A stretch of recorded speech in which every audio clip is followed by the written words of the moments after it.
Have you ever wondered how accurate weather forecasters are? Well, with all the technology they have at their fingertips, they're pretty accurate. In fact, one day out, 97%. 5 days, still 90%. 7 days, we're dropping down 80%, and 10 days out, less than half. Well, how accurate are prophets? If they're sent from God and if they're true prophets, it doesn't matter if it's 1 year or if it's hundreds of years. They are 100% accurate. Example of that would be Isaiah, who hundreds of years in advance prophesied the birth, the life, and the death of Jesus Christ. And when those prophecies are fulfilled in detail, like they were with Isaiah, that helps us identify true prophets. Or as the Lord put it in the Sermon on the Mount, "You shall know them by their fruits." That's the test, if that prophecy comes to pass. There are millions of people in the world who consider Joseph Smith a true prophet. There are, of course, millions who believe Joseph Smith was a false prophet. So which was he? And has he given any prophecies that we could follow up on to put him to the test? In fact, he has. Let me share with you one I've been fascinated by, and that's Joseph Smith's prophecy of the Civil War. Now, the prophecy was given in 1832. The Civil War started in 1861. That's about 29 years in advance of what was about to take place in this nation. By the way, Joseph Smith died in 1844, so there was no going back and changing the prophecy once the war started. Let's jump into the prophecy. Here's how it begins. "Verily, thus saith the Lord." This is who is giving Joseph the prophecy. One of the reasons why it's so accurate. "Concerning the wars that will shortly come to pass, beginning at the rebellion of South Carolina." That's exactly where it begins. It begins at Fort Sumter, South Carolina, in April of 1861, when the Confederates fire upon the fort, which is occupied by Union troops. Continuing on, "which will eventually terminate in the death and misery of many souls." The reason that is so surprising, especially at that time period, was as you look at the pre-war expectation, what the mentality was at that time period in the country, both the northern and the southern states believed that if there was to be a conflict, it would be brief.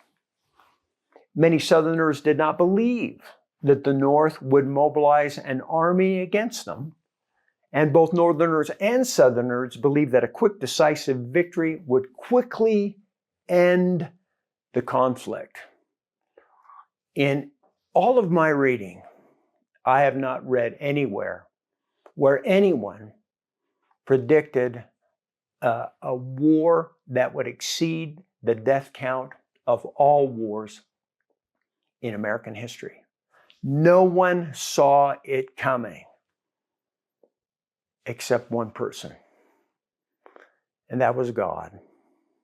And he gave that information, that prophecy, to Joseph Smith. Let's see how he did.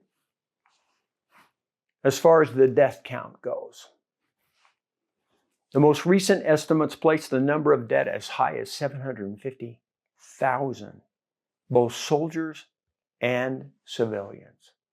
He said the death, and he said the misery of many souls. Disease, infection, poor sanitary conditions, lack of rations cause more deaths than in battle. He's spot on. Spot on. The death and the misery of many souls. Continuing, "For behold, the southern states shall be divided against the northern states, and the southern states will call on other nations, even the nation of Great Britain, as it is called, and they will also call upon other nations." Did they? Did they ask for help? They did. Southern states sought help from Great Britain and other European nations, Ireland for one, for financial aid and military supplies. They hoped that their crucial role as a supplier of cotton would encourage those other nations to jump in and intervene. There was some help offered by those nations, but they did not jump in. They declared their neutrality. Continuing on, and it shall come to pass after many days, slaves shall rise up against their masters, who shall be marshaled and disciplined for war. This is a fascinating point because where it says that slaves shall rise up, when the news on the attack of Fort Sumter, it set off a rush of free black men to enlist in U.S. military units. They were turned away, however, because a federal law dating from 1792 barred Negroes from bearing arms for the U.S. Army.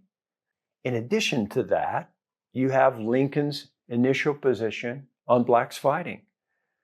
Frederick Douglass had tirelessly urged President Lincoln to recruit black soldiers. The president had resisted, fearing that the whites would not serve alongside the blacks.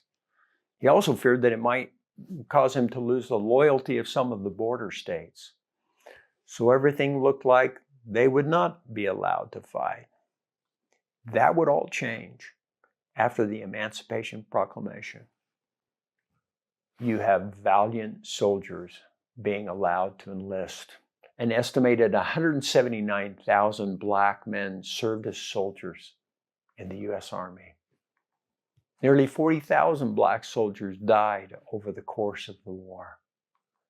And General Ulysses Grant was deeply impressed by the skill and the bravery of those black soldiers. Does that fulfill the prophecy? In detail. So let's take a look. How accurate was the prophet Joseph Smith? It begins in South Carolina. The death and misery of many souls. Southern versus the northern states. Southern states call on Great Britain. Slaves rise up against masters, and slaves are marshaled for war. Joseph Smith not only gets it right, he gets it right in detail. So question, does he pass the test? Does he bring forth fruits that we can know him as a true prophet because of those fruits? He does. Joseph Smith was a true prophet of God. This and so many other fruits bear witness of that. And if you'd like to help us, we'd like to bring forth even more of these fruits to share. You can help. You can like. You can subscribe. You can share. Hope that you share it with friends, family, loved ones, and you can comment down below. That always helps with YouTube and videos going viral. Also, if you're in a position where you can donate. You can go to our website, buyhisfruits.org. You can donate there. We have some incentives that we'd like to pass on for those who are in a position. I just want to close with sharing my own personal testimony of the prophet Joseph Smith. I know him to be a true prophet. And as you study his fruits. Study the things that he brought forth in amazing detail.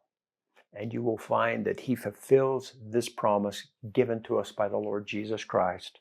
Ye shall know them by their fruits. And we do.